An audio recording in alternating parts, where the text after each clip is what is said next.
Bonjour à tous, c'est Mister Cult, j'espère que vous allez tous très bien. Moi ça va.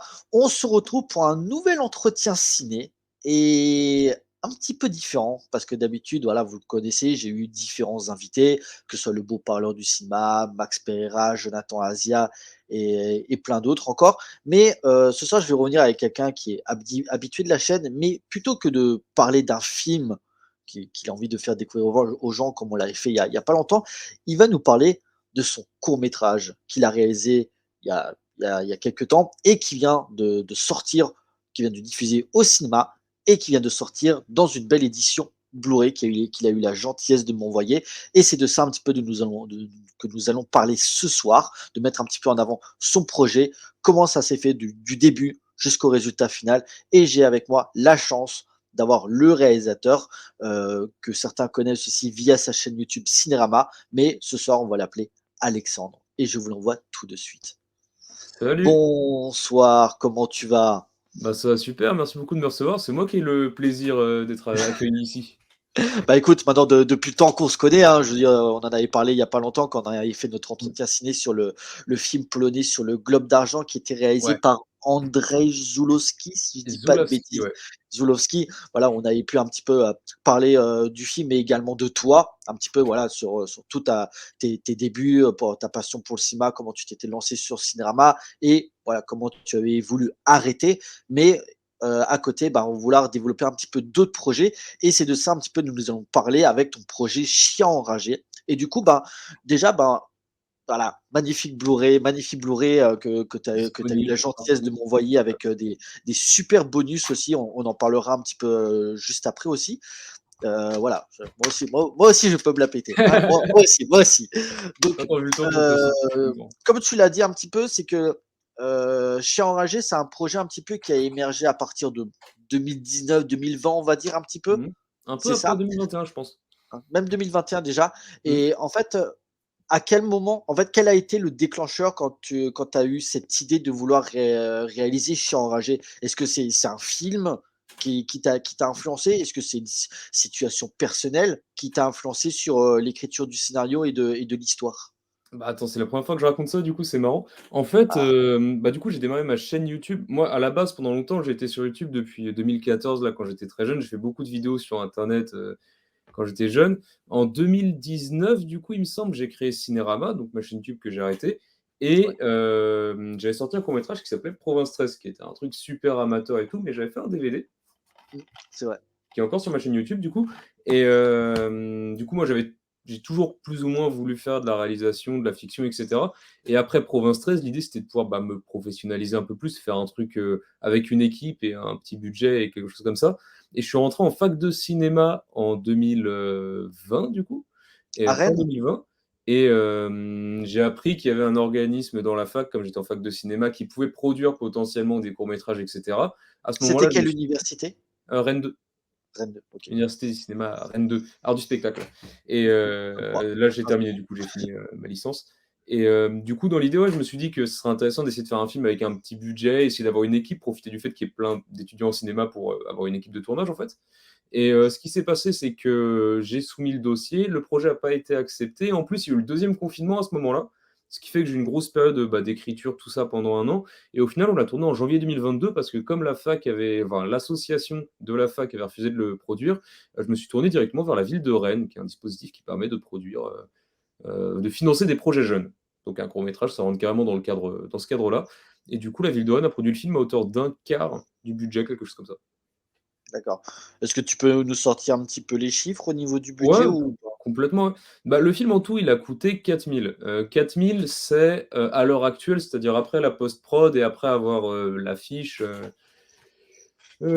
faite par, un graphiste qui s'appelle Jess, que je salue, que je trouve absolument super. Et du coup, ouais, c'est ça, 4 000 à peu près et dont, 3 000, ouais, qui venaient directement de ma poche. D'accord. Qui est beaucoup pour, un Au étudiant en cinéma. au niveau du budget, tout a été, dépensé par rapport, au matériel, je pense aux autorisations de tournage, mais est-ce que par exemple, au niveau de l'équipe technique, ils ont perçu quelque chose? Alors, c'est un film, ce qu'on dit, hein, c'est un film étudiant, donc le film, il est 100 bénévole de tous les côtés. parce que c'était que des étudiants au cinéma en fait qui ont travaillé dessus. Ce qui est super cool, hein, c'est trop bien de pouvoir avoir des gens qui s'investissent dans le projet quand bien même c'est bénévole. Et moi par la suite justement je tends à pouvoir payer tout le monde et notamment les gens qui ont travaillé bénévolement avec moi avant. Tu vois, ça fait un petit retour de un retour de balance et c'est ce que je suis en train de faire déjà à l'heure actuelle. Et du coup, ouais, le budget il est passé dans quoi au final? C'est un peu de tout. Donc il y a eu beaucoup de costumes, beaucoup de déco, beaucoup de maquillage. Il y a beaucoup de choses aussi qui ont été dépensées qui apparaissent pas dans le résultat final du film, mais ça aussi c'est parce que c'est un film étudiant, donc c'est les balbutiements, on sait pas encore exactement comment doser et tout ça, le budget. Du coup, il y a ouais, des trucs qui ont été un peu surfacturés, etc. Sachant qu'on l'a tourné en janvier 2022, donc c'était il y a vraiment 2 ans. Derrière, ce qui a pu coûter, on a loué une grue par exemple, la grue a coûté un peu. Sinon, en termes de matériel, la fac avait prêté pas mal de matériel, la fac de cinéma. Du coup, les objectifs, le son, tout ça, on n'a pas eu forcément à louer par-dessus. Qu'est-ce qui a pu coûter un peu cher? L'affiche, La bouffe. on a loué des émetteurs à chef aussi qui ont coûté assez cher. Je crois qu'on en est pour quasiment 200 balles d'émetteurs à chef. Enfin, c'est tout mis bout à bout, plus la régie, donc la nourriture, les frais d'essence à défrayer, etc., quoi. D'accord.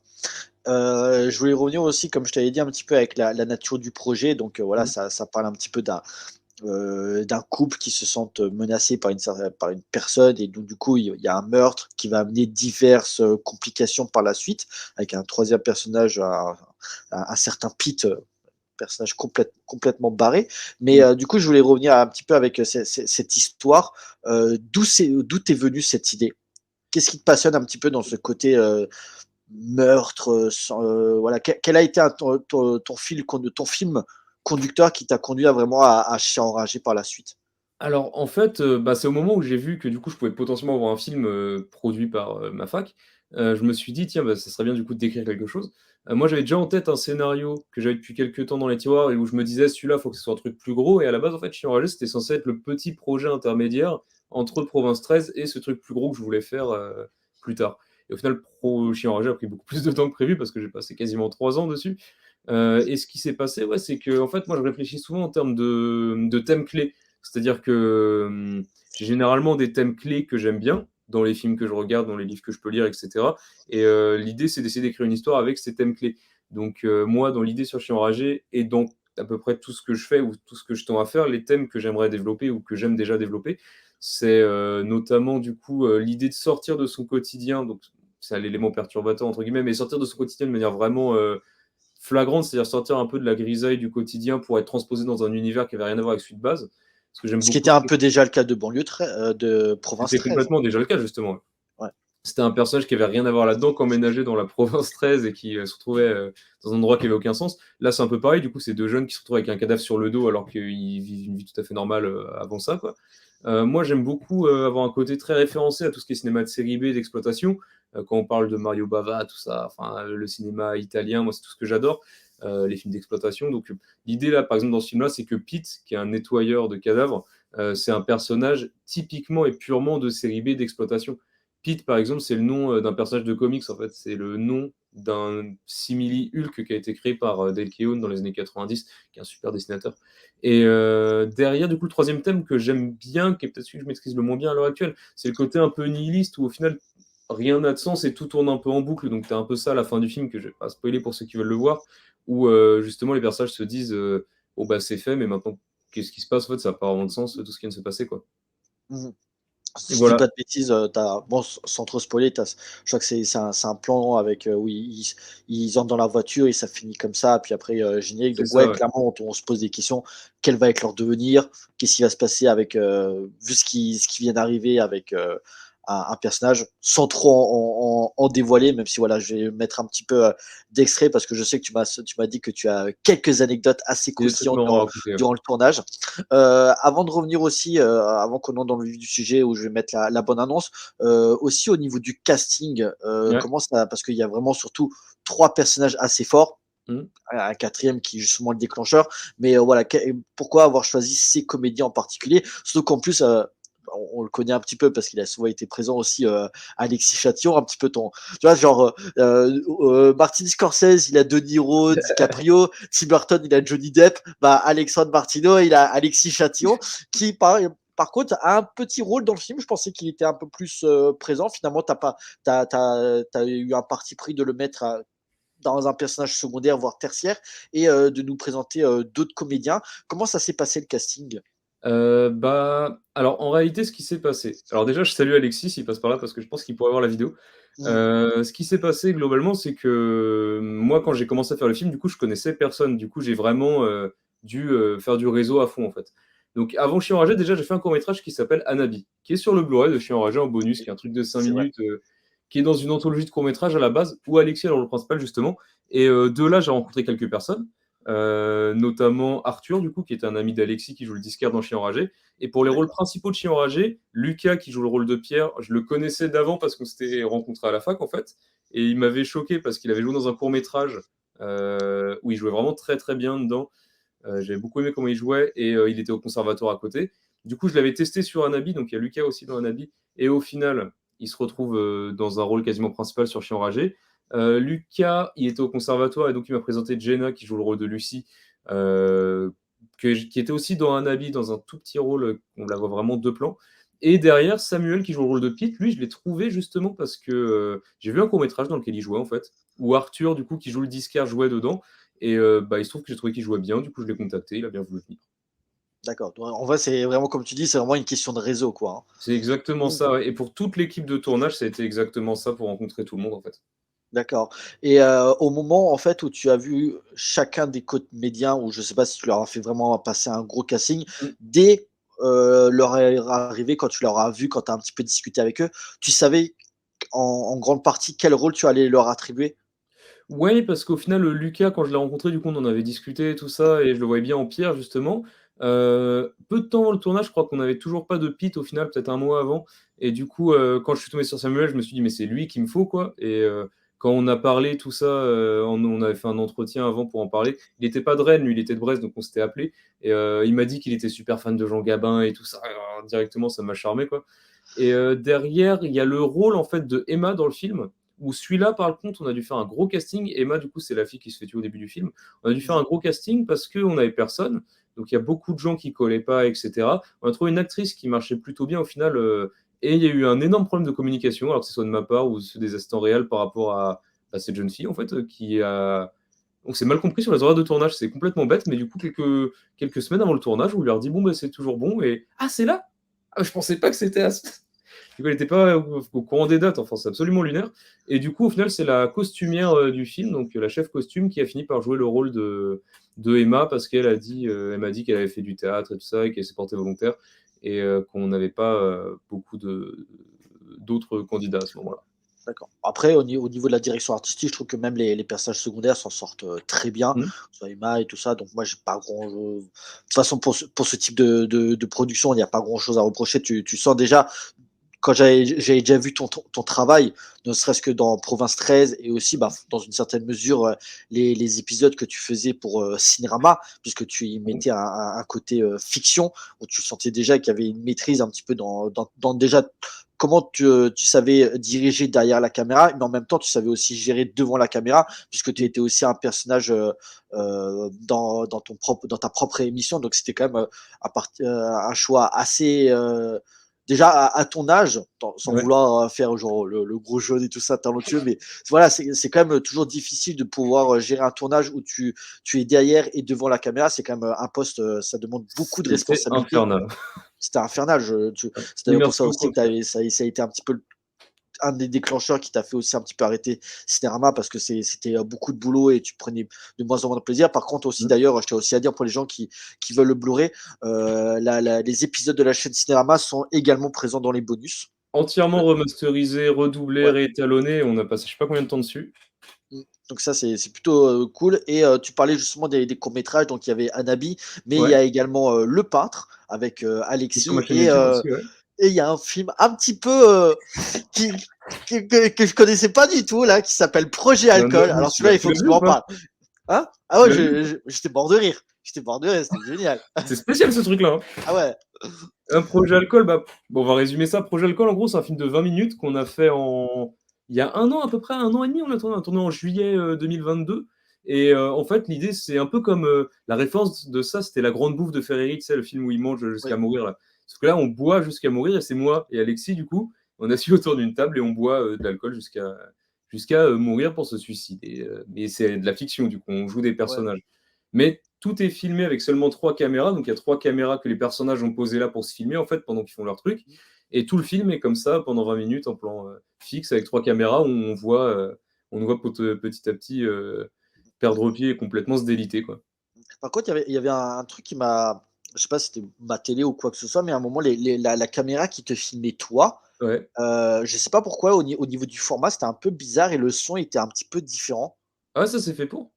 D'accord, c'était Une un caméra DV de 2005, là, c'est une vieille caméra Canon qui tournait du coup en qualité, complètement dégueu et au mix, du coup, on s'est embêté à dégrader le son sur, cette caméra-là.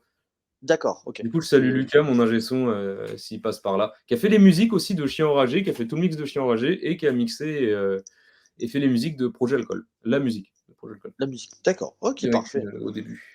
Alors, je vois quand même que tu as voilà, que tu as un petit peu tes acteurs, tu as ton équipe, tu as ton équipe technique et clairement en général, tu sais que tu peux faire confiance, Mmh. avec eux. Bah, Alors ça a beaucoup évolué même depuis Chien Enragé, hein, parce que Chien Enragé, c'était il y a 2 ans, donc il y a plein de gens qui sont arrivés entre-temps, tout ça, mmh ah parce que je suppose aussi que, l'après chez Enragé parce que tu as fait un petit peu la promo puisque, tu as eu la chance, de diffuser chez Enragé dans une salle de cinéma. C'était je crois c'était le 14 décembre si je dis pas de bêtises, hein? C'était ça, il me semble, ouais, c'était à l'Arvor à Rennes. On a une salle, qui était quasiment pleine en plus, on devait avoir 75 places à la base. Ils nous donnaient une salle un peu plus grande, mais il y avait une cinquantaine de personnes, donc Ah c'était quand même! super cool.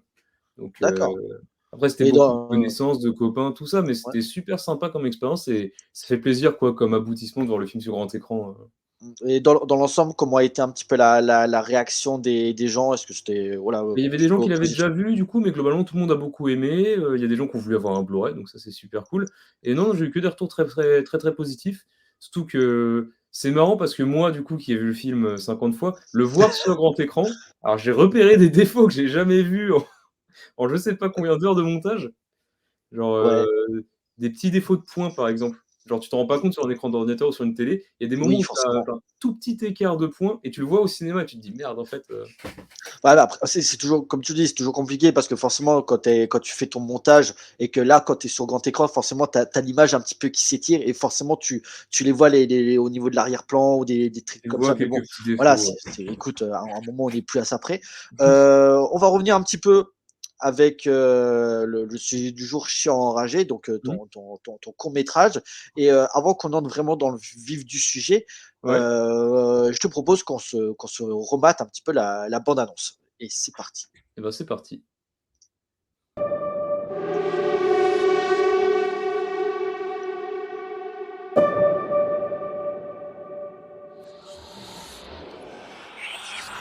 Ce que tu vas faire, c'est que tu vas l'empoisonner.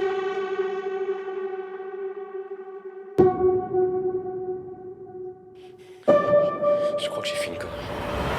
Combien de temps? Et la profondeur et le peu qu'on va lui rajouter, t'es pas près de la revoir ta copine.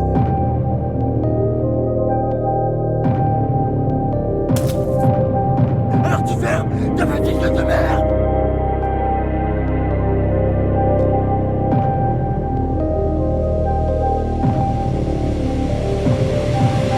La prochaine fois que je te vois, tu finis dans un sac poubelle. Pauvre con. Génial. Ah, c'est Heu, le ton du film, c'est comme ça.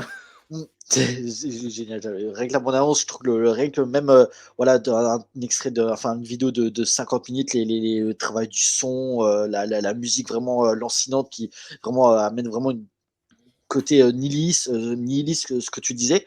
Mmh. Maintenant je voulais savoir un petit peu, comme tu disais, quand, je t'avais demandé par rapport à ce film, Chien enragé, pourquoi ne pas être, parti par exemple sur une comédie ou un drame et vraiment être parti sur le polar? Qu'est-ce qui comme tu parlais un petit peu voilà, ton amour un petit peu pour le cinéma, italien, en particulier les giallo, le cinéma de Bava, Argento et tout ça, qu'est-ce qui te passionne durant cette période que voilà de tout ce qui était sorti un petit peu entre les années 60 et mi-70 on va dire?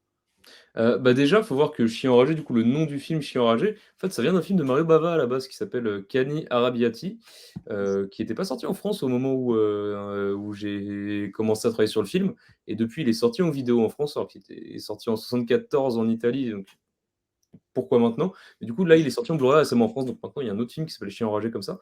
Mais du coup, ça vient d'un film de Bava déjà initialement, le titre. Et ouais, moi, ce que j'aime beaucoup, en fait, c'est le côté. T'as un côté très violent dans ce cinéma-là, très très cru. Et pour moi, la violence, c'est cathartique. En fait, j'adore ça au cinéma parce que je trouve que c'est intéressant et se faire sortir des émotions. En fait, c'est vecteur d'émotions généralement.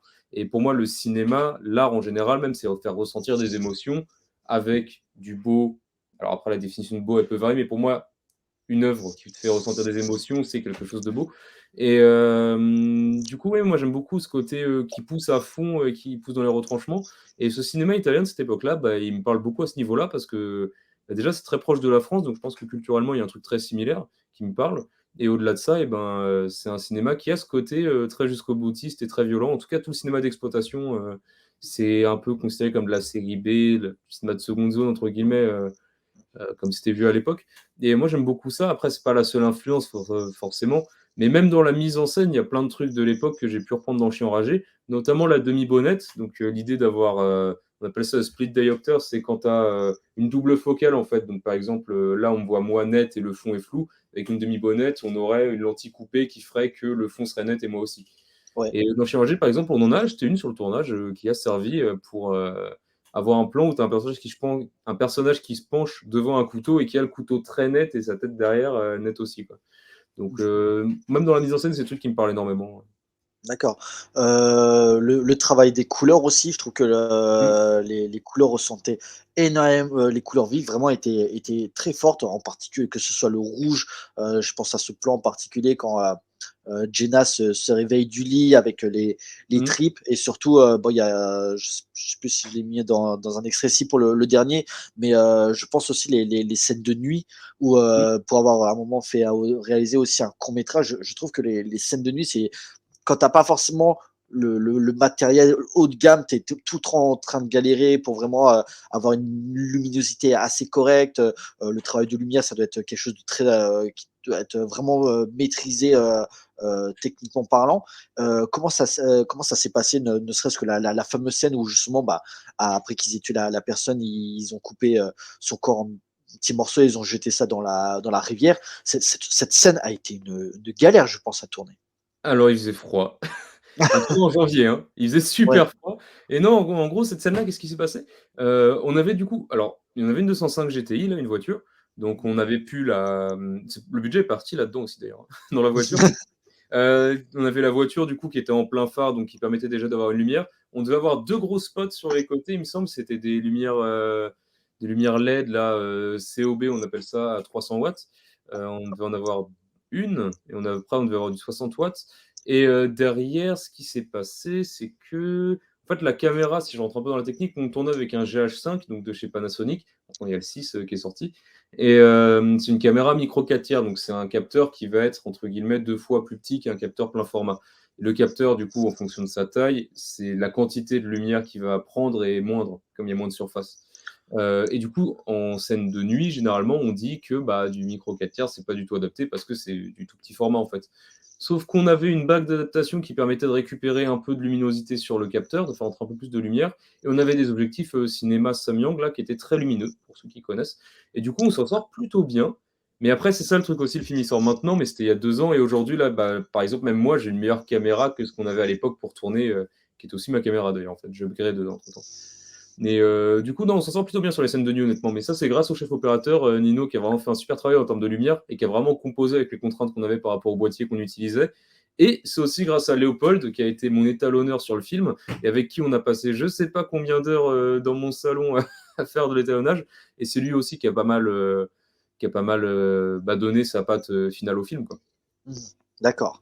Je te propose qu'on se mate l'un des premiers extraits Ouais. du film et d'ailleurs, bah, ça va être très simple puisque c'est le plan d'ouverture qui est aussi, voilà la fameuse Celui-là, il scène y a plein de trucs à dire dans dessus, la hein. barre. Ah bah, voilà, j'ai hâte d'entendre tes anecdotes. C'est parti.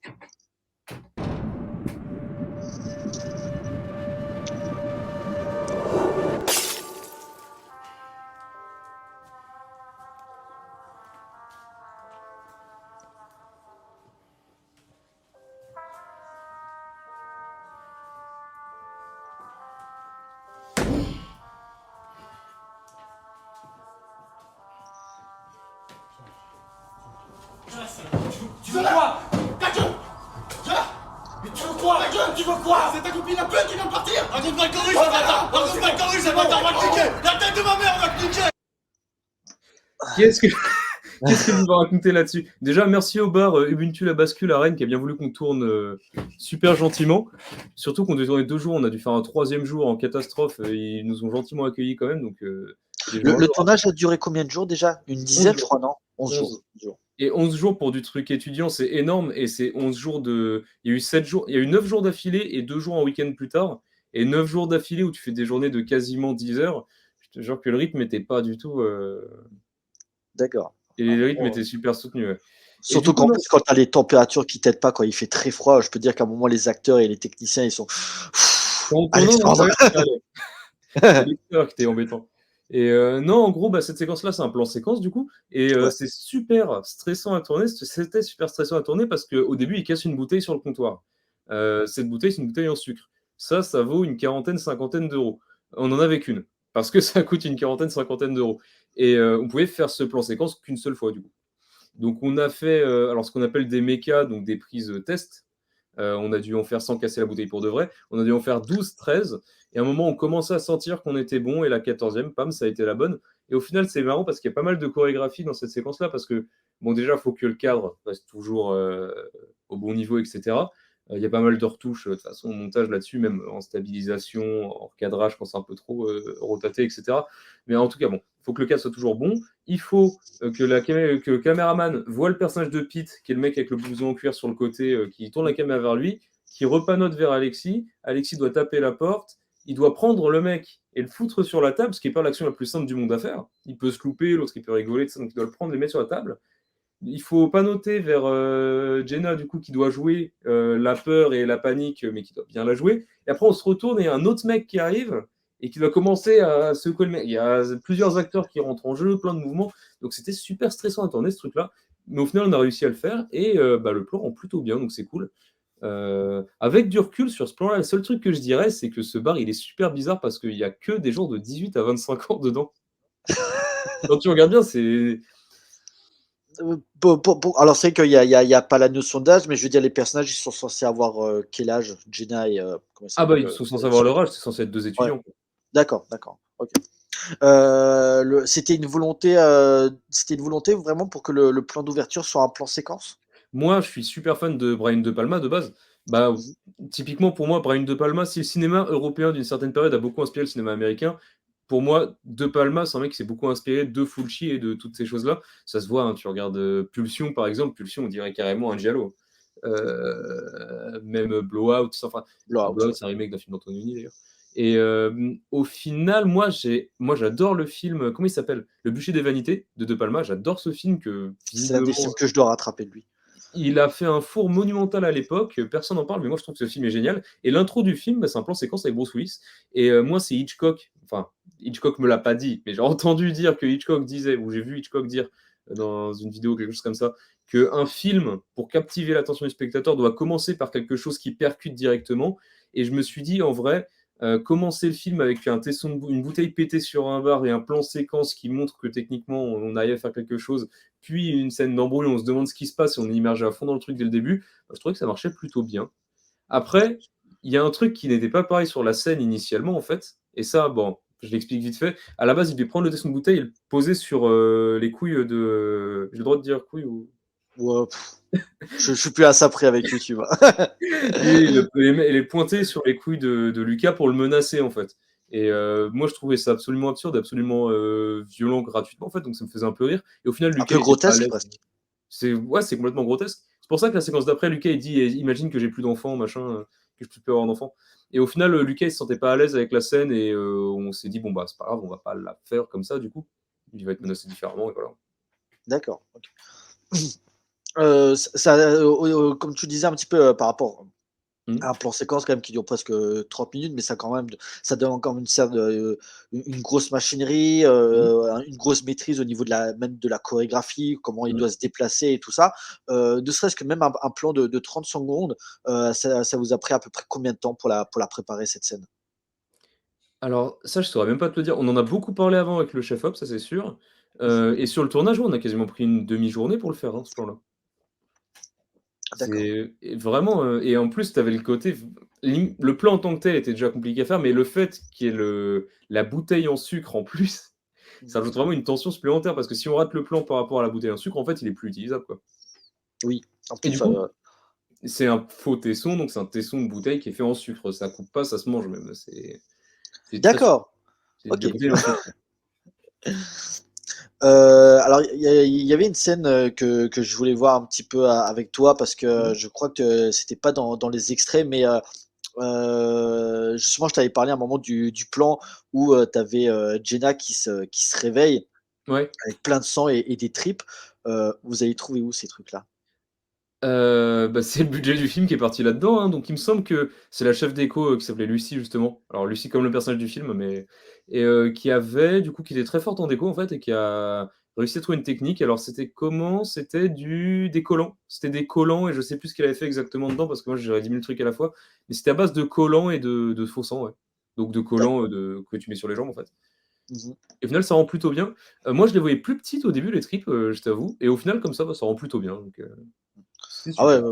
moi j'avais comme tu parlais un petit peu de cinéma italien, j'étais vraiment à fond dans Ah je me suis dit: bah, «Ah ouais, bah la lui il ref a vu du là-dessus, Fulci, hein. Ah c'est bon, hein». la ref que je leur avais donnée, c'était Anthropophagus de Joe D'Amato, qui est pas un super film, mais qui a un Qui va bientôt personnage sortir en Blu-ray, qui va bon. bientôt sortir en Blu-ray d'ailleurs. Ouais et c'est une super initiative parce que c'est un truc en financement participatif, j'ai vu et c'est trop cool qu'il y ait des trucs comme ça qui se fassent, en France.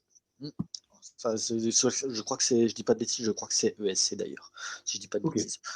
Je te propose de mettre le 2e extrait, Mmh. assez, qui est un petit peu l'élément, le gros Aïe, aïe, élément, aïe, déclencheur des enjeux. C'est parti. ça c'est compliqué. Ta gueule!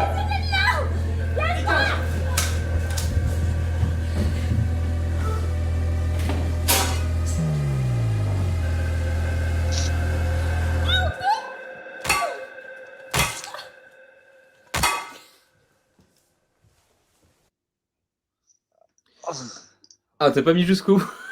Ouais, bah, après c'est vrai que par rapport à YouTube, j'ai toujours un petit peu peur de mettre un extrait trop long parce que c'est quand même, un de tes films et voilà, c'est toujours un petit peu compliqué mais je voulais vraiment m'arrêter au moment où voilà, Bah, écoute, il lui éclate la tête. non, c'est une drôle d'histoire ce truc-là au final, parce que c'est une scène, qui aurait pu être complètement grotesque et qui aurait pu vraiment mal rendre à l'image et je suis plutôt content parce que je trouve qu'elle rend, vraiment bien cette séquence au final. Donc, Par les contre, te connaissant, j'aurais ouais. quand même pensé que quand il met les coups de pelle, j'aurais pensé qu'il en aurait donné un peu plus et qu'on aurait vraiment senti un petit peu, tu sais, vraiment le crâne qui éclate, tu sais, ce pfff. Il y a un bruitage de crâne qui éclate. Ouais, à un moment, mais j'aurais pensé que tu l'aurais mis un peu plus, en fait. C'était OK, ça. non, bah, je voulais pas que ce fasse cartoonesque, non plus, je voulais vraiment qu'il y ait un côté choquant et du coup, bah, au final, quand on l'a passé au cinéma, j'ai eu des réactions et bah, il y a des gens qui ont effectivement donc c'est plutôt réussi du coup et là encore, un énorme merci à Lucas qui a été mon ingé son là-dessus, qui a absolument, fait une petite musique, formidable, par-dessus là, l'espèce de musique de tension, qu'il a fait et qui a, rebruité les bruits de crâne et tout ça et merci du coup à, Lucas, l'autre Lucas du coup l'acteur et Naïg qui ont, très, très bien, joué la scène. Alors, je voulais savoir un petit peu, par rapport à ce moment, parce que c'est vrai que, avant cela, le film joue un petit peu sur le montage avec les différents points de vue Mmh. sur comment justement tuer cette personne et entre Lucas qui dit: «Ouais, on devrait faire plutôt comme ça avec le couteau» et Mmh. elle lui dit: «Voilà, non, tu vas l'empoisonner». Quelle a été pareil il y a une maîtrise dans le montage, que je trouve, assez fascinant, au niveau de l'enchaînement des plans et tu parlais de Palma. Pour moi, j'ai vraiment c'est typique, typique de ça. Ouais, c'est du Quelle a été ta volonté au niveau de l'esthétique aussi, je trouve que de partir un petit peu sur voilà, quand elle commence à prendre la drogue et à péter un câble, tu fais un petit peu de la caméra à l'épaule, mais mouvement fluide, tu vois? On n'est pas, je me suis rematé, il y a pas longtemps, alors c'est pas le même budget, mais je me suis maté les 3 mousquetaires Milady il y a pas longtemps. Il y a une scène en shaky cam, c'est juste illisible. Je l'ai Et pas là encore pareil, vu tu ce as truc-là. ouais, bah, voilà, les scènes d'action m'ont énormément déçu sur cet aspect-là et justement là, OK. tu as aussi ce côté un petit peu, dépravé où tu as la femme qui commence à péter un câble et voilà, les 2 personnages se débattent et pourtant à aucun moment je suis là: «Oh mon Dieu, ça commence à être un petit peu, flou et tout ça». Il y a vraiment il y a le la netteté de l'image et puis partir après sur ce plan où tu tournes la caméra pour que le Lucas va Mmh. dans la cuisine chercher la poêle et revenir. J'aime beaucoup cette composition, Ah bah, quelle a merci. été vraiment cette volonté de ce bel endroit pour vraiment pouvoir un entre-deux entre le salon et la cuisine. Alors là, il y a plein de trucs à dire. Déjà sur le montage alterné, je ne saurais pas te dire d'où ça vient, donc toute la scène où ils sont au café, ils discutent et tout ça. Par contre, je sais que Lucas, à un moment, il dit à un moment, du coup, Jenna dit à Lucas, «Mais on n'est pas au Moyen Âge», quand, il parle du couteau, tout ça. Ça, c'est une référence à Pulp Fiction, quand Bruce Willis, il dit des techniques bien moyenâgeuses. Ça me Ouais, faisait rire et en plus, tu as le poster derrière toi, donc on est dans le thème c'est vrai. et du coup, non, qu'est-ce que attends, le coup de poing ouais, non, en fait, la référence que j'ai donnée au cadreur et au chef-op, à ce moment-là, la scène, où du coup, elle se lève après avoir pris le truc et elle commence à convulser sur le sol, c'était Pusher de Nicolas Winding Refn, la trilogie. Surtout le premier, où vraiment tu vas avoir ce côté-là, vraiment crado, tout ça. Donc ouais, c'était ça, je voulais que ça reste lisible. On tourna la crosse épaule, donc dans l'idée, c'est une crosse, tu as 3 appuis, tu as 2 poignets et un truc sur l'épaule et ta caméra est tenue comme ça, donc ça stabilise avec 3 points, d'appui. Et donc, dans l'idée, c'était faire des mouvements qui donnent un sentiment de confusion, mais que ça reste quand même lisible, sachant que l'action, c'est Lucas qui se lève du canapé et qui part, et elle qui tombe par terre. Donc, c'était pas non plus le truc le plus compliqué du monde à filmer, je pense. C'est peut-être Mmh. aussi pour ça que ça reste lisible. Et du coup, à l'idée du plan large, moi, j'adore cette idée-là. Je sais plus du tout d'où elle vient, mais je me rappelle que j'étais content de l'avoir trouvée. D'accord. Ouais, je vraiment je trouve, tu vois, aujourd'hui, on est tellement un petit peu dans les toi, je connais que je sais plus dans j'avais vu un court métrage, dans un je crois que c'était au festival de Germay et il y avait, je pourrais plus te dire le nom du titre, c'était la dernière fois que j'étais à Germay, c'était en 2018 et il y avait, compétition court métrage et il y avait en fait une scène de meurtre qui était à peu près cadrée de la même façon et il avait cette volonté un petit peu de laisser traîner les plans et tu avais une scène qui était à peu près pareille et il fait le mouvement de caméra qui était à peu près pareil et il cut dans la cuisine et après il remet le même plan qui va par contre de la gauche à la droite et je me dis je trouvais dommage. Voilà, c'était à peu près le même plan que tu avais fait et je me dis je trouvais que le fait d'avoir cuté pour montrer juste le personnage prendre je crois que c'est un couteau qu'il prenait dans ce court métrage Mmh. pour revenir. Je trouvais ça dommage parce que ça perdait vraiment l'impact de jouer un petit peu sur la longueur des plans pour montrer un petit peu la détresse du personnage. Je trouvais que c'était un Mmh. petit peu dommage d'avoir coupé à ce moment-là. Je trouve que j'aime bien un petit peu quand les plans respire un peu plus longtemps pour nous mettre, punaise, là, on vient de se prendre une grosse claque. Et tu es là, tu fais bon, ok, on est à peu près dans la même situation du personnage, on est complètement déboussolé. Qu'est-ce qui va se passer par la suite? Bah, en fait, l'idée, c'était aussi d'avoir un truc, ouais, c'est ça, dans le temps réel, pour qu'on puisse avoir le petit flottement un peu absurde où, il va chercher le couteau, il prend enfin la poêle, il va pour prendre la poêle, il l'assomme et après on l'a pas vu, mais il y a le même chemin qu'il fait avec un couteau. Donc tu as ce côté-là que je trouve un peu marrant et tu as aussi le côté de filmer ça de manière très froide et clinique en plan large. Je trouvais que ça marchait mieux que de faire une surenchère d'effets à venir en gros plan avec la caméra qui tremble et ça. Je trouvais ça intéressant d'avoir vraiment un truc très froid et très clinique en plan large, où juste on le voit faire le truc, et c'est plus violent, je trouve même d'avoir ça sans artifice, quoi. Même la musique, je la trouve qu'elle elle est pas non plus là pour prendre l'espace de la dramaturgie, tu vois. Pas du tout, ouais. Au début, il y en avait même pas ici, en fait. On l'a rajouté au dernier moment en se disant: «Il manque un petit truc», mais c'est même pas vraiment une musique, c'est plutôt une espèce de gros, riser, une grosse, musique Mm, de enfin, un gros son de tension, quoi, mais c'est pas c'est- une musique, qui était prévue dès le début, quoi. Ça, on l'a rajouté un ouais, peu au dernier moment, d'accord. Bon, ça va. En fait, elle accompagne bien la scène, mais Ouais, voilà, justement, c'est plus son elle est pas là accompagnement pour, mmh. comment dire, pour je cherche le mot. Elle accompagne la scène, mais à Souligner. aucun moment elle se met au-dessus. Comment dire? Mmh. Ah, j'ai du mal à trouver mon mot. À aucun moment elle est là pour. Tu vois, il y a des musiques qui des fois sont pour s'imposer. Elle s'impose pas. Tu vois, Ouais, non, non, elle est vraiment en retrait, ouais. voilà, Elle c'est ça, accompagne. elle est en retrait. Tu vois, c'est pas la musique de Star Wars par exemple qui est ultra reconnaissable, tu vois, ou la C'est musique ça. de Halloween de Carpenter par exemple. Je te propose de mettre le troisième extrait et celle-là aussi tu m'as dit ce Ah, il y a une anecdote fameux marrante. cette scène de la voiture, j'ai hâte d'avoir. Tu dis oh punaise, celle-là on s'est bien éclaté donc j'ai hâte d'avoir ton avis.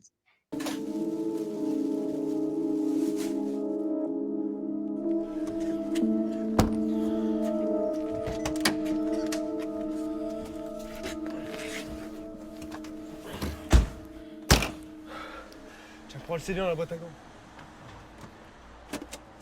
Oh, c'est quoi ça? Eh, joue pas avec ça là, putain. Reprends-le là, donne-moi le CD, putain. Toi de ton cul. Je travaille toujours en musique.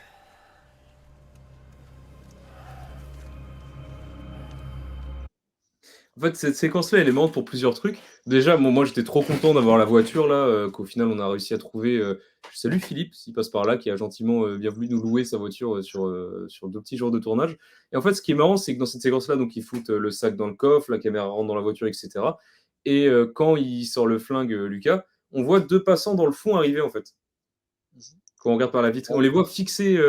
Et en fait, c'est 2 mecs qui fixaient donc l'équipe du tournage qui était derrière dans la vraie vie. Et quand tu regardes le film, t'as l'impression que c'est 2 mecs qui fixent les 2 acteurs principaux dans la voiture avec un flingue dans la main en train de. Et c'est complètement absurde parce que c'est un truc qui n'est pas voulu. C'était pas voulu du tout, mais je trouve que ça marche trop bien au final. C'est pour ça que j'ai gardé cette prise-là d'ailleurs au montage. Je voulais savoir aussi au niveau du son, parce qu'au moment où les deux s'assoient dans la voiture, on sent pas le son en fait extérieur, ouais, le vent et tout ça. Alors je sais pas si c'est un travail que vous avez fait au montage, ou justement quand en fait vous avez posé le cadavre à l'arrière du coffre. Est-ce que vous avez fermé le coffre et tu t'es dit, bah en fait, voilà, on pose le corps et en fait j'ai la place juste parfaite pour poser ma caméra à ce moment-là, et après on laisse tourner. Alors, c'est pas du tout ça. En fait, si tu veux, on a juste fait un travelling avant, du coup, on avance jusqu'à vers le coffre. Le Ouais. bruit de coffre qui se ferme, il est ajouté au montage. Et en fait, les acteurs avaient des micro-cravates. Donc, on avait, sur tout le film, on avait une perche et 2 micro-cravates sur chaque acteur. Donc, des petits micros qui captent juste le son, en fait, qui viennent de leur voix. Et sur cette prise-là, du coup, au montage, on a gardé que les micro-cravates et du coup, on les entend vraiment isolés. Mais ça marche Ok. plutôt bien, du coup, le bruitage de la porte du coffre qui se ferme. C'est psychologique, mais on a l'impression que c'est vraiment fermé. D'accord. En fait, c'était surtout pour me demander, mais je dis: «Oh punaise», en fait, il y a quand je me disais qu'il y avait une place spécifique, parce que je me suis dit: «Vous avez fermé le coffre, mais du coup, qui c'est qui tient la caméra? Il suffit que du coup la caméra elle tombe, ou comment ça se passe?» C'était surtout ça. Le coffre était littéralement ouvert, il y avait un mec comme ça. D'accord, Il la tenait à punaise. bout droit. OK, Du d'accord, coup, ça c'est marche bah, plutôt bien, voilà, c'est cool. c'est la magie du cinéma, comme on dit, tu vois? Franchement, Il y a plein c'est d'astuces comme ça mmh, tout le temps. mmh. Heu, on va enchaîner avec le 4e et Ouais, dernier carrément. extrait. Scène de nuit, pareil aussi, Vers la fin du film, du coup. c'est ça. J'adore ce type de plan avec les lumières et tout ça, J'adore j'adore ça. ça, j'en fais souvent sur des clips et j'avais peur de le faire au début parce que je trouvais que c'était un peu trop clipesque. Et au final, bon, on l'a gardé sur un coup.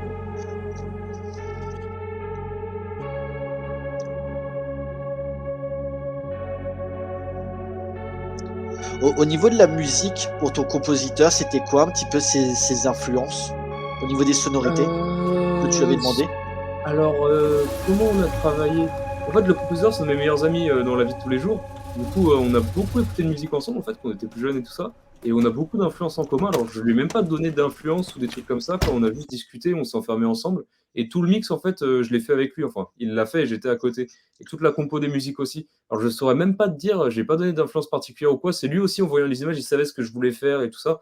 Donc lui, il est très porté sur des trucs comment ça s'appelle, lui, il aime beaucoup tout ce qui est synthwave, deep house et tous ces trucs-là. Alors, je pense qu'il a des inspirations, lui, de son côté, qui pourraient être données. Mais moi, pour le coup, du coup, je lui ai dit, je verrais bien un truc avec des sonorités un peu électroniques, un peu planantes et tout ça. Et j'ai trouvé la musique super quand il l'avait fait, quoi. Il y a un peu de Carpenter là-dedans, je trouve, hein, quand même. Ah oui, exact. Si, on était parti Ah, là. Maintenant que tu quand le dis, même. si, on était parti là-dessus. C'est lui qui m'a dit, je verrais bien un truc un peu dans cette vibe-là, avec des gros synthés et tout ça. Mais c'est pas une référence que je lui ai donnée, pour le coup. C'est vraiment lui qui m'a dit, tiens, je verrais bien ça. Et au final, je trouve que ça marche super bien, quoi. Cette séquence-là, elle est marrante parce que c'est le moment de flottement juste avant la séquence d'action, entre guillemets, finale, et juste après, plein de séquences importantes qui font avancer l'histoire. Et là, c'est vraiment juste le personnage qui va se déplacer d'un point A à un point B en voiture, en suivant une autre voiture, sans savoir où il va. Mais du coup, moi, je trouve ça important d'avoir une espèce de, ouais, de moment de flottement accompagné par la musique, c'est vraiment la musique qui entraîne le truc, et avec ouais, des plans de la ville, pas forcément structurés, pas forcément cohérents géographiquement, parce que là, on monte des endroits de Rennes qui ont vraiment rien à voir entre eux. Je me suis cru dans Drive. Bah ouais, il y a un peu de ça Déconner. aussi. Moi, j'adore Nicolas Winding Refn. Alors, Drive, c'est pas mon préféré, mais il y a un peu ce côté-là. Il y a quelqu'un qui m'a dit aussi qu'il y avait du Michael Mann un peu là-dedans. Moi, Oui, j'adore Michael Mann, donc je pense que je me suis collatéral. inspiré de ça. Collatéral. Collatéral, carrément, j'adore ce film. Et je pense que je me suis peut-être un peu inspiré de ça aussi inconsciemment. Mais en tout cas, je sais que c'est une esthétique qui me parle vachement, les plans de nuit déjà, mais les plans avec des flares et tout ça, vraiment où t'as que du bokeh, que du flou comme ça sur des lumières. Moi, j'adore ça, quoi. D'accord. Je voulais voir aussi avec toi au Mmh. niveau de la. Voilà, il y a cette fin, on va pas trop en dévoiler pour les gens s'ils veulent Ça regarder reste le. secret. Voilà, exactement pour le film. Mais en fait, au niveau de l'écriture, quand tu as commencé à écrire Chien enragé, tu savais à peu près dès le début comment à peu près ça allait finir au niveau de l'histoire. Je veux dire, au niveau de l'avancée dramatique, t'as mis à peu près combien de temps pour écrire Chien enragé? Ça s'est écrit rapidement, hein, je pense, quand peut-être. Ah, c'était il y a longtemps après, c'était en 2021, donc je pourrais pas trop dire exactement. Je sais qu'en fait, j'écrivais ça quand j'étais en cours. J'ai jamais été très assidu en cours. Et j'écrivais ça quand j'étais en cours. Et derrière, j'ai aussi eu de l'aide, ça pour finir d'écrire par un collègue. Et non, peut-être en 2 mois, 3 mois, un truc comme ça. Et le retour en situation, par contre, je savais dès le début que je voulais le faire, dans le sens où moi, l'idée, c'était de faire un truc plutôt court. Alors, au final, le film n'est pas du tout court, mais il devait être court à la base. Et l'idée, c'était d'avoir un truc court où, à la fin, tu as un retournement de situation qui fait que, malgré la durée du film, tu as quand même un truc qui te met une petite gifle à la fin. Et il se trouve que dès le début, je savais que je voulais faire ce retournement de situation-là. Et en fait, si tu regardes le film, c'est assez intéressant parce que, sans dévoiler le truc, tu as des indices pendant tout le film, notamment au travers des costumes du personnage de Lucie, qui est habillée tantôt en noir, tantôt en blanc, en fonction justement de la fin que je vais pas spoiler. T'as pas mal d'indices, tout ça, qui ont été égrenés. Mais très tôt, du coup, je savais que je voulais le retournement de situation à la fin. Après, c'est assez juvénile comme procédé, c'est-à-dire qu'aujourd'hui, je le referais peut-être pas, parce que c'est intéressant à essayer, mais il y a plus subtil, je pense, quand même, à faire. Mais sur ce film-là, j'ai eu plein de retours différents sur ce retournement de situation. Il y a des gens qui me disent ah ouais, ça arrive un peu comme un cheveu sur la soupe. Il y a des gens qui me disent ah, je l'avais vu venir. Donc ça veut dire qu'au moins ça marche. Tu vois. Et les gens en parlent, ils le comprennent déjà, c'est compréhensible, c'est un bon début. Mais surtout, il y a des gens qui se le prennent vraiment, d'autres qui comprennent pas les indices, d'autres qui les comprennent vraiment, d'autres qui machin. Et je pense que quand tu revois le film une deuxième fois, forcément, comme tous les films avec un retournement de situation, tu dis ah oui, il y avait ça, d'accord, et tu comprends mieux pourquoi. En fait, tu te mets un petit peu à analyser les Les petits plans, indices, les objets, tout ça. C'est toujours pareil. Tu sais, il y a le côté fusil de Tchekhov, comme on dit. c'est ça Voilà. exactement. Moi, ça m'avait fait ça quand j'ai découvert le sixième sens, quand j'étais petit, j'étais devenu fou. C'est quoi ce film? C'est incroyable. Et quand je l'ai revu la deuxième fois, je fais ah, et tu vois les indices partout. On parle bien de la version de Michael Mann. Non, le sixième sens, Avec Bruce Willis. oui. D'accord, ok. Il n'y a pas de retournement de situation dans celui de Michael Mann.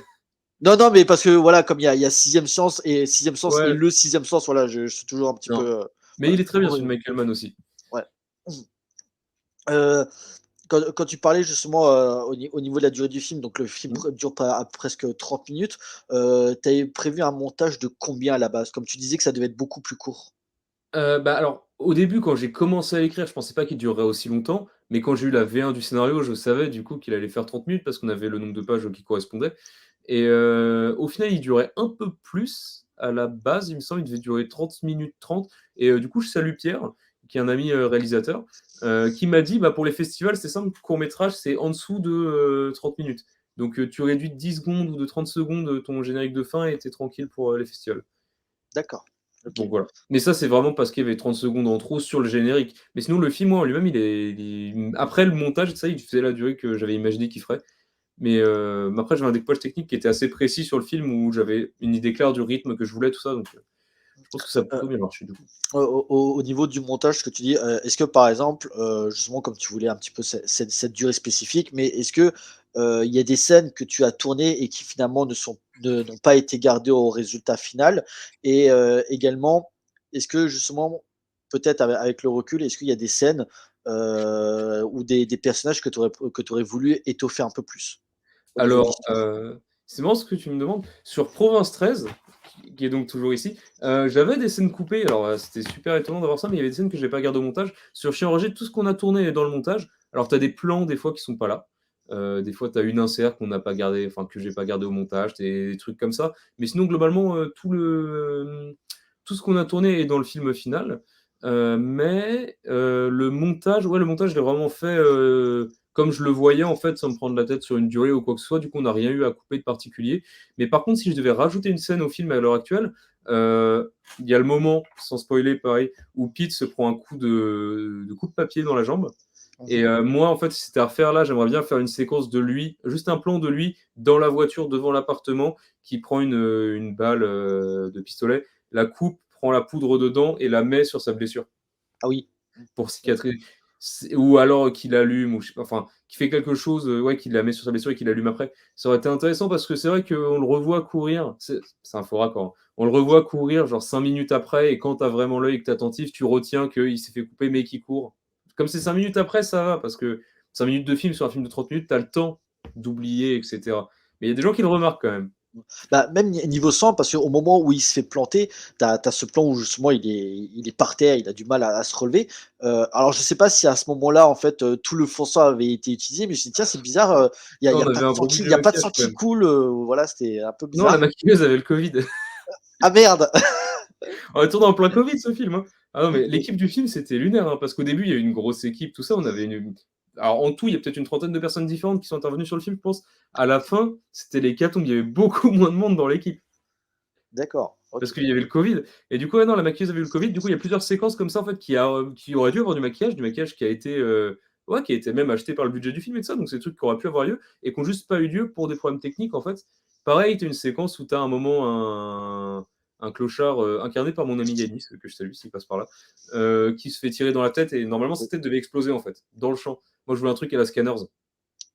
Oui. Et du coup Bah, j'avais. moi j'aurais vu se planter à la George Romero dans Zombie, tu sais, tu as ce plan de fusil à pompe, tu as la tête qui explose. C'est Le un cut, peu il est ça, c'est super bien. complètement ce Ouais, genre d'influence-là. Et bah, on n'a pas pu le faire parce que, bah, même truc en fait, la maquilleuse à ce moment-là, elle avait le Covid et en même temps, je crois que les tests n'avaient pas du tout été faits. C'est-à-dire que on avait le budget pour le faire, on a même mis le budget pour le faire, mais ça n'a juste pas été fait en fait. De la même manière, quand un personnage se fait tirer dans la tête à la fin du film, initialement, il devait y avoir une giclée de sang qui partait de son front. Il y a un tuyau, une seringue, machin, qui ont été achetés, qu'on devait cacher derrière son bonnet, tout ça. Il y a eu un problème de coordination où ça n'a pas été faisable, question de timing, question de trucs, alors que c'est des trucs qui ont été littéralement pris dans le acheté budget, quoi. etc., quoi. D'accord. Parce Et que du coup, c'est c'est vrai des plans que qui existent, ouais.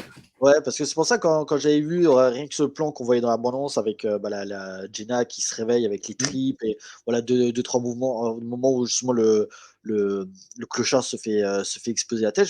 Je m'attendais, en plus te connaissant et connaissant un petit peu ton amour un petit peu pour la série B, je m'attendais peut-être à un peu plus de gore. Voilà, je me suis Ouais, dit: «Ah, mais est-ce qu'il va bien la être tête devait sanglant et tout exploser. ça?» Ouais, voilà. Après, c'est aussi le côté où on est sur un film, étudiant, tout ça, donc moi, je suis toujours à me dire qu'il faut mieux pas faire une surenchère d'effets foireux, mais plutôt essayer d'en faire un ou 2 bien. Ouais, bien Mais sûr. du coup, la tête qui explose, ouais, au final, comme on n'a pas pu la faire, j'ai essayé d'en faire alors il y a une version 3D de la tête qui explose qui existe, qui est pas dans le film pour une raison. C'était catastrophique, c'est moi qui l'ai fait, hein, c'est pour ça que je le dis, mais c'était catastrophique et du coup, j'ai préféré ne rien mettre et faire du hors champ plutôt que de mettre un truc, qui allait pas, quoi. D'accord. Maintenant, voilà qu'on a un petit peu parlé un petit peu Mmh. de l'ensemble, malgré tout, quelle a été la scène la plus difficile à tourner? La plus difficile à tourner? Ouais. Tac, attends, je vais te dire ça. Celle où toutes les conditions étaient vraiment pas de votre côté? Pop, pop, pop. Il y en a alors, il y a des trucs qui ont glissé plutôt bien, si je réfléchis. En fait, je pense que le plus dur à tourner, ça a Les été scènes dans la vraiment les voiture? Les la scènes en voiture, voiture, ça ça va être la allait merde, parce que non? c'était tout simple à tourner la voiture, en fait. Il y avait pas de son ou très peu. On était en équipe assez réduite et la le mec, enfin Philippe, du coup, qui nous avait prêté sa voiture, conduisait sa voiture. Donc on avait juste à le filmer, il faisait 3 fois le tour de la route et enfin, ça allait. Pour moi, le plus dur à tourner, ça a vraiment été les derniers plans du film qu'on a tourné chronologiquement. C'est les plans qui se passent dans l'appartement de Jenna, en fait. Donc c'était 2 jours de tournage où on tournait dans cet appartement-là, les 2 derniers jours, en fait, qui étaient un peu excentrés du reste du tournage et tout le monde était très fatigué, en fait. Tout le monde était très fatigué et du coup, c'était assez compliqué à tourner, effectivement, ouais. Je pense que D'accord. c'est ça le principal. Après, il y a eu plein de moments où on a eu ah si, j'oubliais, parce que je parlais du Covid, on a tourné dans un bar, du coup, la scène d'intro du film et tout ça Ouais. et après avoir fait, le 2e jour de tournage dans le bar, il me semble, on a appris qu'un des figurants avait le Covid et qu'il avait appris qu'il avait le Covid et il nous a dit qu'il avait le Covid. Ah, Et du coup, moi, à ce moment-là, j'ai mon monde qui s'écroule, quoi. Je me dis: «Mais merde, qu'est-ce que je vais faire, quoi? On va devoir arrêter le film sur lequel, je bosse depuis je sais pas combien de temps, sur lequel on s'est préparé, parce qu'un figurant est venu et il avait le covid». Enfin, ça a aucun sens. Et au final, ça, c'était vraiment un gros coup de stress. Effectivement, là, vraiment, le film aurait pu s'arrêter à ce moment-là parce que l'équipe aurait pu ne pas vouloir, revenir, tourner à cause du covid. Au final, et il se trouve que les gens, n'en avaient rien à faire du covid dans l'équipe. d'accord, du coup, enfin, vous avez pas fait de test PCR exprès, quoi? Parce que sinon, ça aurait clairement le tournage aurait été arrêté, quoi. On a dit clairement, moi j'ai fait le matin, le lendemain matin, j'en avais parlé avec, certains chefs de poste et tout, sur l'équipe et j'avais dit le matin, j'ai fait un petit discours et j'avais dit: «Bon, bah, effectivement, il y a une suspicion de covid. Il y a un figurant qui était là hier dans un espace fermé avec nous qui a eu le covid. Potentiellement, on est tous contaminés. Donc c'est comme vous le sentez. S'il y en a qui veulent continuer de tourner, moi je veux continuer de tourner mon film. Ceux qui veulent partir et ben, vous pouvez tout à fait partir parce que c'est normal de pas vouloir venir alors qu'il y a eu le covid et tout ça» et au final, tout le monde a décidé de rester sur le projet, D'accord. donc c'est vrai que ça, c'était un vrai coup de stress, hein. Quand j'ai appris ça, j'ai vraiment, tout mon monde qui s'écroule, quoi. Surtout que c'était un film assez compliqué à tourner aussi parce que on devait le tourner sur une période très restreinte. On était obligé en fait, de le tourner sur une période restreinte parce que ça correspondait à une période, de vacances entre, décembre et janvier, les cours et tout le monde était étudiant là-dedans et du coup, on devait le tourner sur une période restreinte et on devait faire des grosses, grosses journées. Alors, on adaptait des pauses en fonction des gens. C'est-à-dire que si tel acteur avait pas besoin d'être là ce jour-là, on lui donnait un jour de pause parce qu'il avait fait un gros jour avant et tout ça. Mais en fait, la personne qui devait être là tout le temps sur le tournage, enfin, il y avait quelques personnes qui devaient être là tout le temps sur le tournage, mais moi en particulier, j'étais obligé d'être là tout le temps. Du coup, je me suis vraiment pris 9 jours à me prendre 10 heures par jour de tournage. Et quand je rentrais chez moi, je devais faire le dérush et préparer le lendemain, tout ça. J'ai vraiment pas arrêté. À la fin, j'en pouvais plus. D'accord. C'est assez éprouvant. Ouais. Je pense aussi peut-être une grosse difficulté, c'est un petit peu les scènes de meurtre et Ouais, également un c'est petit toujours peu le compliqué à le le tourner, ça, le par le contre. le caractère des personnages. Au niveau de la violence graphique, bien sûr, on revient dessus, mais quelle a été un petit peu ton inspiration au niveau des plans, sur quoi un petit peu je me quadrille pour filmer au mieux la violence et la mort à l'écran. Et au niveau des personnages, que ce soit surtout Lucas pour le côté un petit peu psychotique sans trop en dévoiler, et le personnage aussi de Pete qui est complètement taré. Est-ce que bah, tu les as un petit peu mis au parfum? Tu dis voilà, il faudrait que vous regardiez tel et tel film pour jouer au mieux le psychopathe. Ou clairement tu les as formés un petit peu à l'instinct. Alors, Pete, moi, je lui ai dit dès le début: «Je veux que tu joues un mec avec une grande gueule un peu à la Gabin» et il se trouve Samuel était, assez fan de Jean Gabin. Il m'a dit en tout cas qu'il connaissait bien et du coup, il a réussi un peu à incarner ça. Moi, je le voyais vraiment il y a un gros travail de costume aussi sur le film dans le sens où, bah, Samuel, par exemple, qui joue Pete, il s'habille pas comme ça du tout dans la vie de tous les jours, hein. On a acheté tout le costume et moi, j'ai vraiment ce côté en mode, ouais, c'est ça, personnage, qu'on dirait sorti d'un film, des années 70 avec sa chemise son blouson en cuir, ses lunettes de soleil et cetera. Donc lui, je lui avais parlé, de Gabin principalement, ouais. Pour Lucas, on a beaucoup fait de répètes ensemble. Lucas et Jenna, on a fait des répètes ensemble, mais je les ai pas particulièrement, j'aurais pas donné particulièrement de référence ou tout ça. Ou alors j'en avais donné, mais pas, je les ai plus en tête. Et par contre, pour toute l'équipe du film, l'équipe image notamment, ce que j'avais donné comme référence de film à voir, alors je sais pas si tout le monde l'avait vu, mais en tout cas, j'ai demandé aux gens de le voir, c'était La Baie sanglante de Bava, qui est un film que j'adore, ou qui a vraiment ce côté fait avec des bouts de ficelle en même temps, où la violence est assez graphique et marche bien, en même temps c'est ouais, ça, t'as le retournement de situation à la fin aussi, plus ou moins, enfin, et t'as le côté bah, très bava au niveau de l'éclairage que moi j'adore, hein. Donc c'était celui-là que j'ai donné en référence, ouais. Un film d'ailleurs que j'ai acheté il y a pas longtemps en Blu-ray, Ah La Baie bah, tu l'as sanglante. vu ou pas? Ah, il est génial. C'est Ah, génial, hein. bah, je trouve que ça a été aussi une grande influence sur après ce qu'on appellera le Le slasher. slasher, même si Mmh. voilà, mais parce qu'on parle tout le temps de Black Christmas, mais voilà, la Baie sanglante, c'est quand même une influence majeure. Surtout que c'est un meilleur film que Black Christmas. C'est vrai ça. Moi J'ai j'aime fait une bien vidéo Black dessus sur Christmas La Baie sanglante l'original, d'ailleurs. il a eu de bonnes idées, hein, faut pas non plus Oui, oui. tout jeter. Après, j'avais envie de parler aussi de bah, l'après-tournage, comment ça s'est un Mmh. petit peu passé bah, comme tu disais, au niveau de l'étalonnage, au niveau de la post-prod, au niveau de la finalisation du projet pour vraiment, voilà, tu as fini de tourner ton bébé et clairement, tu as eu presque 1 an et demi pour finaliser le film. Comment ça s'est passé? Ben, ça a été super spécial en fait, parce que le film, du coup, on a terminé de le tourner en janvier 2022 et j'ai commencé à le monter, quand j'ai emménagé ici, là, en octobre 2022 du coup. Donc T'habites c'est où vrai maintenant? comment? T'habites où maintenant? J'habite toujours à Rennes. Ah, Rennes, d'accord. J'habite plus dans le même. Ouais, ah, d'accord, ok. Non, et du coup, ce qui s'est passé, c'est que, ouais, non, il y a eu une grosse période en fait, parce que moi, ce film-là, du coup, bah, j'ai passé beaucoup de temps dessus, j'ai mis beaucoup d'espoir de temps, beaucoup d'énergie, beaucoup d'argent aussi, mais bon, bref. Et dans l'idée, moi, c'est mon bébé, ce film-là, en fait. J'ai passé énormément, j'ai mis beaucoup d'espoir dessus, et je voulais vraiment qu'il soit monté, qu'il ait la meilleure post-prod possible, en fait. Que peu importe les images qu'on a eues, la post-prod rende le plus hommage possible à ce qu'on a tourné. Et ce qui s'est passé, c'est que j'ai attendu d'avoir un nouvel ordinateur, en fait, donc j'ai économisé, je me suis acheté un nouvel ordinateur. Et pendant longtemps, j'ai monté sur Vegas, et ce film-là, du coup, je l'ai monté sur Premiere. Et du coup, tout ce temps-là que j'ai attendu, au final, a été super bénéfique, parce qu'il m'a permis d'énormément progresser sur tout ce qui est montage, tout ce qui est post-production, et comprendre plein de choses, et de monter sur du meilleur matériel que ce que j'aurais pu faire juste après le tournage, quoi. Donc, D'accord. il y a eu ça. Alors, une fois que ça a été monté, j'ai fait plusieurs versions, etc. En fait, il restait quoi encore à créer? Est-ce que par exemple, quand tu avais fini le tournage, la musique était déjà prête? La Pas du musique tout, était déjà justement. composée avant le tournage ou après le Pas tournage? du tout, j'en viens justement. Une fois que le montage a été fait, j'avais un premier montage que j'ai un peu retouché par la suite, et il manquait du coup l'étalonnage et le mix et les musiques. Et du coup, en parallèle, je me suis retrouvé avec Lucas du coup en studio pendant vraiment très longtemps. On a vraiment limite fait 4 mois de studio, peut-être un peu plus parce que ça a été vraiment éparpillé dans le temps, mais on a Tu fait peux les plus le musiques voir aujourd'hui, ensemble. hein. Tu peux plus le Comment? voir maintenant. Tu veux plus le voir. C'est bon, 4 mois, tu peux. Je le vois tous les jours quasiment. Non, justement, on est super contents, c'est trop bien d'avoir pu travailler comme ça. Et du coup, on a beaucoup travaillé ensemble sur les musiques, donc on a tout composé ensemble. Enfin, il a composé, j'étais à côté de ça, mais je veux dire, j'étais là pendant tout le processus, quoi. Je vais pas juste envoyer le film, on a vraiment tout fait ensemble. Et on a beaucoup appris mutuellement parce qu'il m'a appris plein de trucs en termes de mix et tout ça. Et il a appris aussi beaucoup à se professionnaliser dans le mix de court-métrage, en fait, de films. Et pour l'étalonnage, pareil, en fait, parce que mon étalonneur, Léopold, du coup, il avait jamais fait d'étalonnage sur DaVinci, qui est le logiciel par lequel on est passé pour faire l'étalonnage du film. Avant ce projet-là, donc il avait déjà fait de l'étalonnage, mais pas sur un aussi gros projet et pas comme ça. Et moi, j'ai ce côté-là aussi où, même sur le tournage et l'équipe du film, j'aime bien bosser avec des gens qui, des fois, sont pas forcément les plus expérimentés que je puisse trouver, mais qui, par contre, sont ceux avec qui j'accroche le plus humainement, en fait. Donc, Léopold, par exemple, mon étalonneur, je sais que c'est un mec que j'adore, que je trouve super cool, on s'entend bien. Moi, je veux passer, je sais pas combien de temps passer, peut-être 30 heures, tu vois, je veux passer 30 heures avec ce mec-là, et pas forcément avec un mec qui va être plus fort, mais que je vais pas réussir à supporter, ou qui va être prétentieux, ou que je sais pas quoi, tu vois, ou qui va prendre de haut mon projet. Donc, D'accord. c'est beaucoup comme ça aussi, j'aime bien m'entourer de gens. Je vais m'entourer de gens qui, ouais, c'est ça, avec qui je m'entends bien en fait humainement déjà et qui comprennent ce que j'essaie de faire avec le film.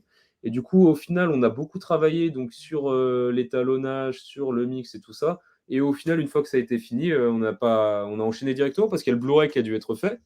Et le Blu-ray, c'était un sacré paquet de temps aussi parce que on a dû remasteriser les 2 intros de ma chaîne YouTube, là, des intros que je faisais les 2 saisons, ce qui a pris pas mal de temps parce qu'on a dû renvoyer tout ça au mix, pareil. Et on a terminé Projet Alcool, donc court-métrage qui était tourné mais qui n'était pas monté ni rien, que j'ai dû monter et on a mixé spécialement pour le Blu-ray, quoi. D'accord. Plus faire les menus, tout ça, plus faire le commentaire audio, la présentation. Et en fait, une fois que ça s'était fait, directement après, bah, projection au cinéma très peu de temps après, en fait. Et du coup, la Ok. post-prod, c'est vraiment enchaîné, tac, tac, tac. Et maintenant, ce live. C'est un Voilà, peu le c'est feu live. et tout ça que Ouais. du coup. Ouais. Bah, on se rapproche un petit peu vers la fin là quand même. On est allé un petit peu à Mmh. l'essentiel. Alors déjà, je voulais, en fait, j'ai deux questions Ouais, qui sont étroitement liées. C'est quel va être un petit peu l'avenir de Chien enragé, puisque maintenant, comme tu l'as dit, voilà, il a eu sa diffusion en salle, le film est sorti en Blu-ray. Est-ce que au niveau des Blu-ray, tu as un nombre limité de Blu-ray? Est-ce que tu vas le mettre en magasin? Je sais pas du tout comment ça se passe. Comment Chien enragé va continuer à vivre aujourd'hui? Déjà ça. Et par la suite, quels vont être tes futurs projets? Est-ce que tu as déjà deux trois idées de futurs courts-métrages, voire longs-métrages? Et en fait, non, une troisième question, mais qui est un petit peu OK. liée. Est-ce que Chien enragé va avoir une suite? Alors, Voilà. dans l'ordre. Dans l'ordre, d'une part, du coup, le film, ouais, il est disponible. Moi, je vais le mettre en festival, je vais essayer de le mettre partout, parce que je vais essayer de défendre le film au maximum. Donc, on a eu la projection au cinéma à Rennes, ce qui est sympa, tout ça. Maintenant, j'ai essayé de le faire aller un peu partout. Il y a plein de festivals maintenant qui existent, même mondialement, et le film est sous-titré en anglais, donc tu peux l'envoyer un peu partout. Alors, je dis pas qu'il va avoir des prix partout, mais je peux le soumettre partout. Donc, on va essayer de le défendre au maximum et de voir ce que ça donne. Derrière le Blu-ray, pour l'instant, il n'y a pas de quantité limitée en fait, parce que c'est moi qui les produis, les Blu-ray, c'est-à-dire je les grave moi-même, je les sérigraphie moi-même, et les jaquettes, bah, je les imprime en imprimerie, mais je les découpe moi-même. Donc s'ils se vendent très bien, je peux très bien recommander du stock et en refaire. Après, il ne va pas être en vente pendant 20 ans non plus. J'aimerais bien qu'il soit en vente en boutique, hein, mais je pense que pour un court-métrage comme ça va être un peu compliqué. Faudrait que je fasse des démarches et tout ça. Mais déjà, pour l'instant, il est en vente sur eBay, du coup, pour ceux que ça peut intéresser. Mais également sur Instagram directement via demande par DM.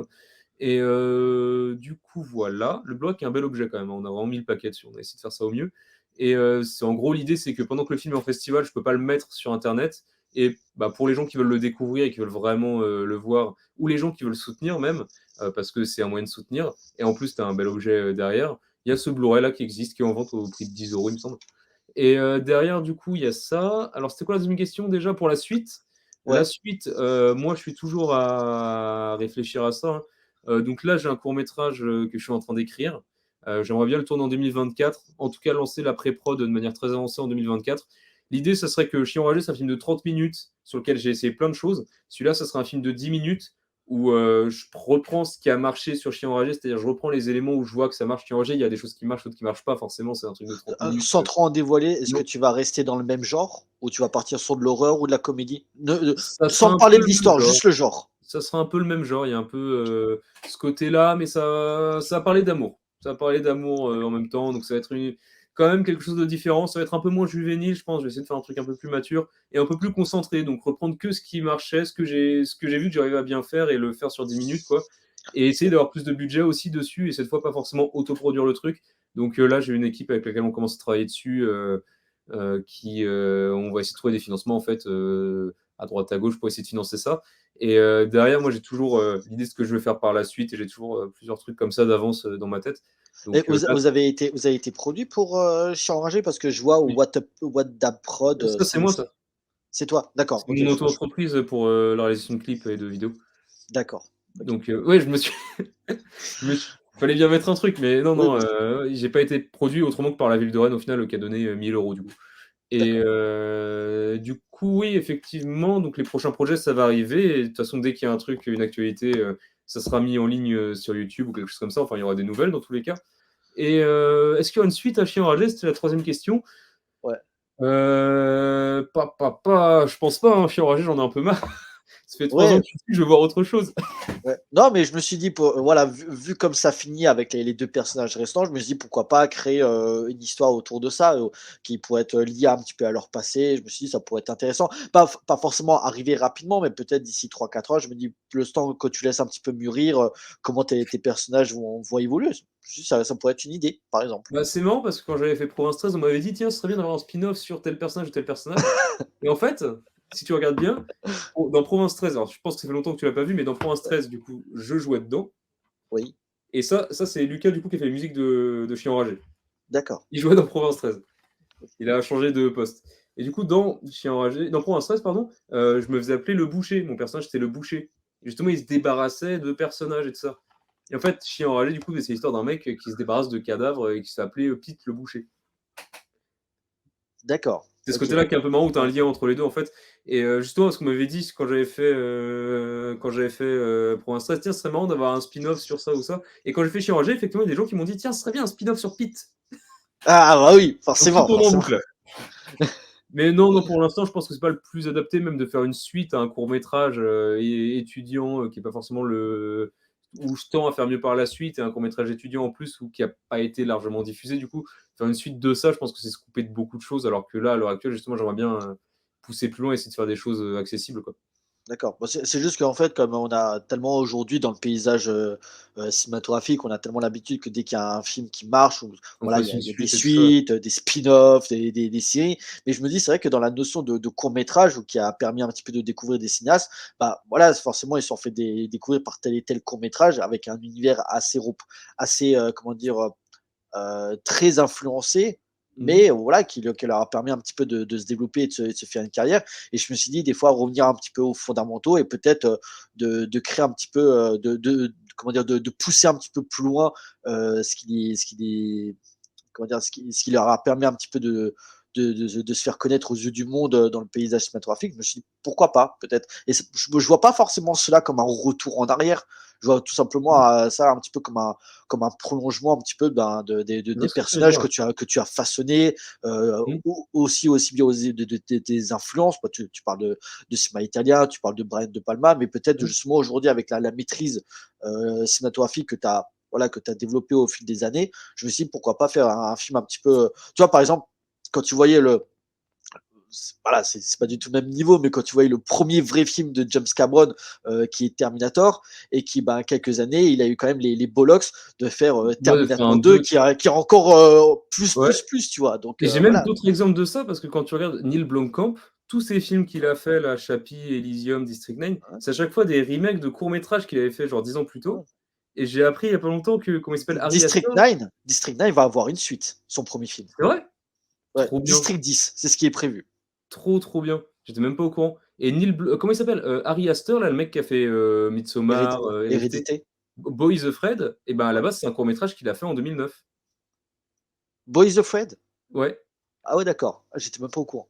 Et ben il l'a fait effacer complètement d'internet parce que justement il sortait le film. Ok.